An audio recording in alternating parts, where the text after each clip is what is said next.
Warahmatullahi wabarakatuh. Waalaikumsalam warahmatullahi wabarakatuh. Bagaimana kabar kalian hari ini anak-anak? Baik. Alhamdulillah kalau baik semua. Sebelum memulai pelajaran hari ini, mari kita baca berdoa bersama-sama. Bismillahirrahmanirrahim. Raditu billahi rabba wa bil islami dina wa bi Muhammadin nabiyya wa rasula. Rabbi zidni ilma warzuqni fahma. Rabbi shrah li sadri wa yassir li amri wahlul 'uqdatam min lisani yafqahu qawli. Amin ya rabbal alamin. Terima kasih. Sebelumnya Ibu akan mengabsen kehadiran kalian dulu ya. Yang pertama, Mbak Adibah Hadirah. ya, Mbak Safina, Hadirah. Mbak Latifah, Hadirah. Mbak Fifty. Hadirah. Ya, baik sekali. Udah hadir semua. Ada yang tahu nggak hari ini Ibu akan membahas materi pelajaran apa? Tidak. Pada pertemuan kali ini, Ibu akan membahas mengenai materi Al-Quran sebagai wahyu Allah. Kan diserok yang mana kalau ngomongin? Ya. Harus diserok.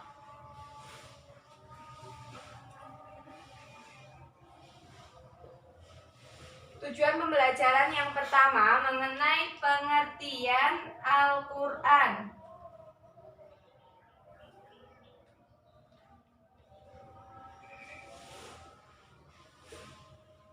Yang kedua mengenai nama lain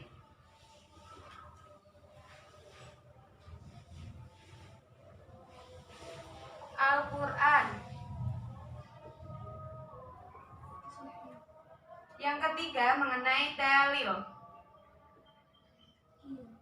Untuk poin yang pertama mengenai pengertian Al-Quran. Ada yang tahu di sini pengertian Al-Quran itu apa? Ya, Al-Quran itu merupakan kitab suci yang diturunkan Allah Subhanahu wa Ta'ala kepada Nabi Muhammad SAW. Salah satu pendapat pengertian Al-Quran menurut ulama, salah satunya adalah dari Subhi Saleh, yang mana Subhi Saleh ini menyampaikan pendapatnya mengenai Al-Quran itu adalah kitab dari Allah Subhanahu wa Ta'ala yang mengandung mukjizat yang diturunkan kepada Nabi Muhammad SAW, yang ditulis dalam mushaf yang disampaikan secara mutawatir dan apabila membacanya itu akan mendapat pahala. Itu salah satu pengertian Al-Quran menurut para ulama. Nah, definisi dari pengertian Al-Quran secara umum merupakan kitab suci yang diturunkan Allah Subhanahu wa Ta'ala atau kalam Allah Subhanahu wa Ta'ala yang diturunkan kepada Nabi Muhammad SAW. Bahwasanya kitab Al-Quran ini adalah kitab yang terakhir yang diturunkan oleh Allah Subhanahu wa Ta'ala. Lalu pembahasan yang kedua mengenai nama lain dari Al-Quran. Di sini ada yang tahu nama lain dari Al-Quran itu apa? Saya Bu. Ya, apa Mbak Adibah? Nama lain dari Al-Quran yaitu Al-Quran. Ya, Mbak Safina tahu? Tahu. Ya, apa? Alkitab. Nah, Mbak Latifah? Tahu. Apa? Al-Furqan. Mbak Fifty? Tahu Bu. Ya, apa? At-Tanzil. Ya, benar semua yang disebutkan kalian. Terima kasih. Pendapat kalian mengenai nama-nama lain Al-Quran tadi itu udah benar. Yang pertama itu ada Al-Quran. Al-Quran sendiri itu adalah nama yang paling populer atau yang sering digunakan dalam penyebutan Al-Quran atau kitab suci ini. Lalu yang kedua itu ada Alkitab, yang berarti Alkitab di sini itu berarti ditulis. Kalau yang ketiga itu Al-Furqan, artinya pembeda, karena Al-Quran ini berisi tentang perbedaan mana yang salah dan mana yang benar. Lalu yang selanjutnya ada Az-Zikr, yang berarti peringatan. Bahwasanya di dalam Al-Quran ini atau ayat-ayat Al-Quran ini berisi peringatan-peringatan kepada manusia. Lalu yang terakhir itu ada At-Tanzil. At-Tanzil di sini berarti diturunkan. Bahwasanya Al-Quran ini diturunkan kepada Nabi Muhammad SAW lalu untuk disampaikan kepada para umatnya. Selanjutnya yang Ibu akan membahas itu mengenai dalil tentang keberadaan adanya Al-Quran sebagai wahyu Allah. Itu dalam Quran surat Al-Maidah ayat 48. Bisa dibacakan Mbak Fifty? Ya Bu. A'udzu billahi Bismillahirrahmanirrahim. Wa anzalna ilaikal kitaba bil haqqi musaddiqan lima baina yadayhi minal kitabi muhaiminan alaihi fahkum bainahum bima anzalallahu wa la tattabi' ahwa'ahum amma ja'aka minal haqq. Likulli ja'alna minkum syir'atan wa minhaja. Walau sya'allahu laja'alakum ummatan wahidatan walakin liyabluwakum fima atakum fastabiqul khairat. Ilallahi marji'ukum jami'an fayunabbi'ukum bima kuntum fihi takhtalifun. Shadaqallahul adzim. Terima kasih Mbak Fifty. Lalu salah satu isi kandungan dari dalil Quran surat Al-Maidah ayat 48 ini adalah bahwasanya Al-Quran itu dijadikan pedoman hidup bagi manusia karena di Al-Quran ini berisi tentang kebenaran. Anak-anak, setelah Ibu menjelaskan materi tentang Al-Quran sebagai wahyu Allah itu, apakah ada yang ingin ditanyakan? Tidak, Bu. Baik, kalau begitu Ibu akan mengajak kalian untuk bermain papan edukatif atau alat peraga edukatif yang bernama box misteri. Di sini Ibu akan mengecek seberapa paham kalian mengenai materi yang sudah Ibu ajarkan tadi. Sebelumnya Ibu akan membagi satu kelompok aja ya, berisi 4 orang. Karena di sini ada 4 orang, jadi satu kelompok aja. Nah, yang pertama, di papan yang pertama ini, satu anak itu menjelaskan atau menuliskan mengenai pengertian Al-Quran, lalu dimasukkan dalam kotak saran ini.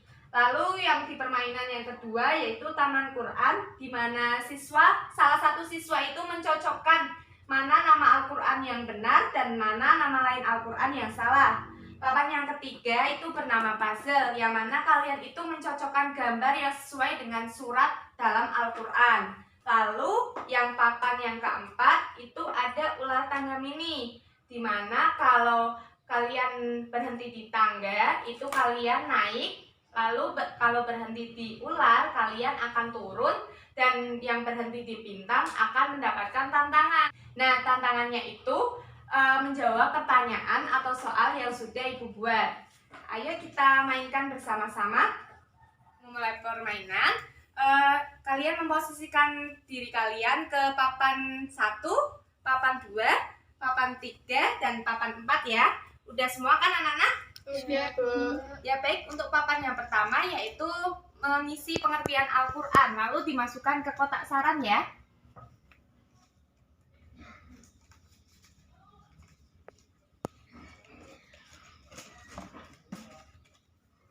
Lalu di papan yang kedua itu mencocokkan mana nama Al-Quran yang salah dan mana nama Al-Quran yang benar.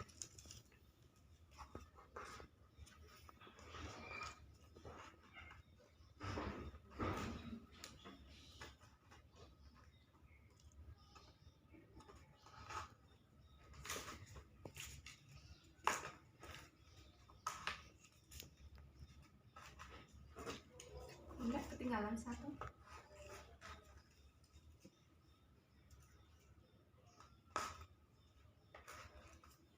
Ya, lalu di papan yang ketiga itu ada puzzle.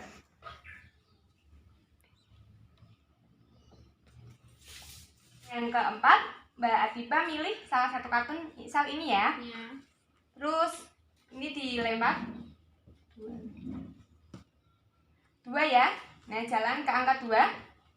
Nah, naik berarti Mbak. Nah, lalu lempar lagi. Yaitu 1. Nah, itu mendapatkan tantangan. Ini dibaca. Menurut Al-Lihyani, kata Al-Quran berasal dari kata kerja qara'a yang berarti membaca. Jawabannya apa, Mbak? Membaca. Ya, baik. Membaca. Terima kasih. Udah main semua ya, Mbak Ati? Iya, Bu. Kita bermain permainan edukatif tadi. Apakah ada yang ingin ditanyakan lagi? Tidak, Bu. Nah, untuk pertemuan minggu depan, Ibu akan membahas bab selanjutnya, yaitu mengenai perilaku yang mencerminkan kecintaan kepada Al-Quran dan keistimewaan-keistimewaan Al-Quran. Nah, untuk tugas kalian di rumah, Ibu ingin kalian mengerjakan soal halaman 80. Nanti dikumpulkan minggu depan ya. Iya, Bu.